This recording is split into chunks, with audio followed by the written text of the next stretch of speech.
Wednesday, the 5th of June. I'm on my way to work. I made a little bit of headway today.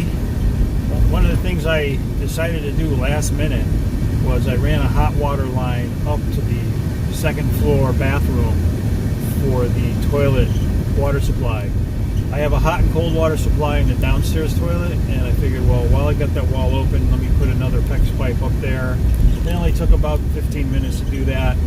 This way, if we want to have a bum gun upstairs and downstairs, we have the appropriate hot and cold water for potentially hooking up a mixer valve so that you have a comfortable water stream to use on your areas. So that's all set. I did have to run to Lowe's real quick to get a stop valve. I was short that one piece, but I ran there and got that. And while I was there, I also got some rubber bumpers. They're little clear plastic bumpers you put on your cabinet doors. So if they're opening up against an adjacent cabinet, they have a little cushion so they don't hit and rub the finish off. So I got a couple packages of those. I think we have 40 of them. They're like $3-4, not a big deal. Just a little added insurance. We do have a couple of cabinets that are in close quarters, and we want to protect the finish, and that's the way to do it. We also have some cable stops for some of the bigger drawers that have a little more momentum, and that'll stop them as well. So we will prevent them from opening too far, and if they, until those are in, the bumpers will add some level of protection. And they're clear, so they're practically invisible. So that's just a little finesse point, and small little detail.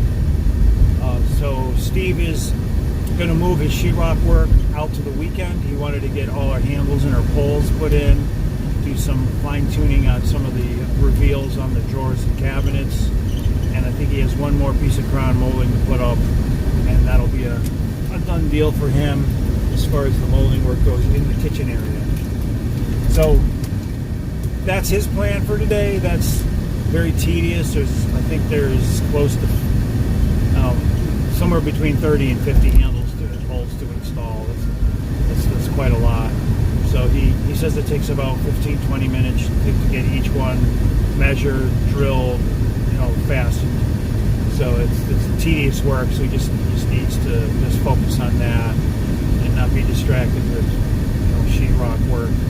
Because he says once those handles are in, he has no reason to get into the drawers anymore. Jane has already moved our contents of our refrigerator. She's thinned them out, gotten rid of expired items and stuff that we don't use a lot. She's chucked that out. And so now the new refrigerator is being stocked. We got the ice maker running. And before, probably by the end of the day, Jane will be able to start putting items into the drawers in the kitchen. So we can start moving in. And tomorrow I'm going to get the faucet hooked up to the sink.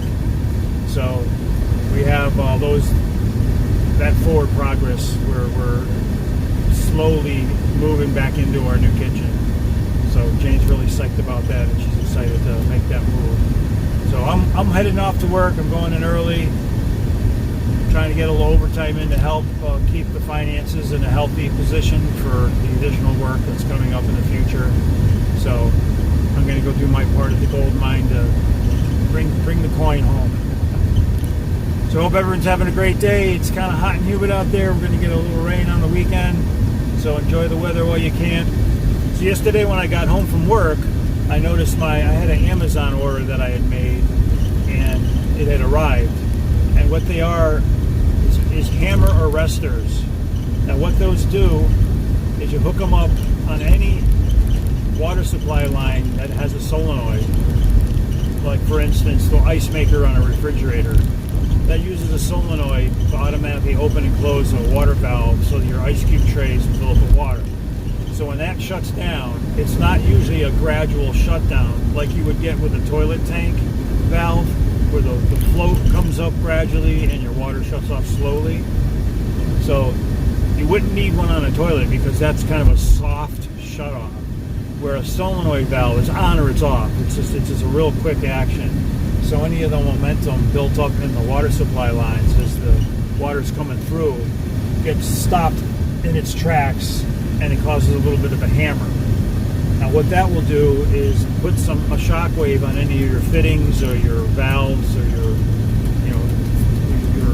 appliances that are downstream, and that could cause trouble and tend to break things. And the water hammer is like a mini shock absorber. There's like an air bladder that takes that hit and makes it a soft landing. So the hammer valves need to go on the dishwasher and the sink faucet. We have a hands-free faucet, so you'll wave your hand and the water will come on. You wave it again and the water will go off. So that's an on-off, shut or open. So you need a water hammer, ideally on a circuit like that. So I got 4 water hammers ordered. I need 3. Hot and cold water for the sink and hot water for the dishwasher. I have an extra one to add to my arsenal, so if I ever have to do a replacement, I have one on hand. They're relatively cheap, so it's not a big deal to have an extra one hanging around. The brand that I got, I did a little research. They tested at 500,000 cycles before a failure. The cheapy ones that are real inexpensive, they're tested around 5,000 to 10,000 cycles. So I'm looking for the long-term reliability on those water hammers. So I'll show you a picture of them over here, and you can see that. I also ordered the ductwork and the exhaust cover for the outside of the house that's going to come out from the microwave. So our over-the-counter microwave has an exhaust fan that pulls steam and smoke and what have you off the oven because it's mounted right above it, and it vents it directly outside. So we have I believe it's a 4-inch tall by 12-inch wide opening in the side of the house where this duct is going to go, and this matches the size of the opening in the microwave. And there's a big flange on the part that goes on the side where it's mounted against the house. So you can put a sealant like silicone or caulking or what have you to seal that up from the elements. It's a powder coated exhaust fan cover. I got it on Amazon. It's got like rave reviews. It's like the best exhaust fan cover out there. So I got that ordered. That's going to arrive today. So that'll do some finished detail work on our exhaust fan for the above the stove microwave. So that's one more small component that's going to do the final touches on the kitchen. So I have a couple of next projects coming up that I'm going to prioritize and get working on. I want to install the shower valve in the downstairs bathroom, put the shower head in. There's also some grab bars that go inside of the shower, for safety grab bars. Those I'm going to hold off until the shower enclosure is put in because I want to shoot for some symmetry on the grab bar that's going to go between the wall and the shower door. If I put it in now in the shower door, depending where the placement is, it might look like it's in there kind of cockeyed, more of a gap on one side than the other. So I want to make sure the shower door is installed first. You're going to shoot for the center of that and put that grab bar in. So that's my plan for that.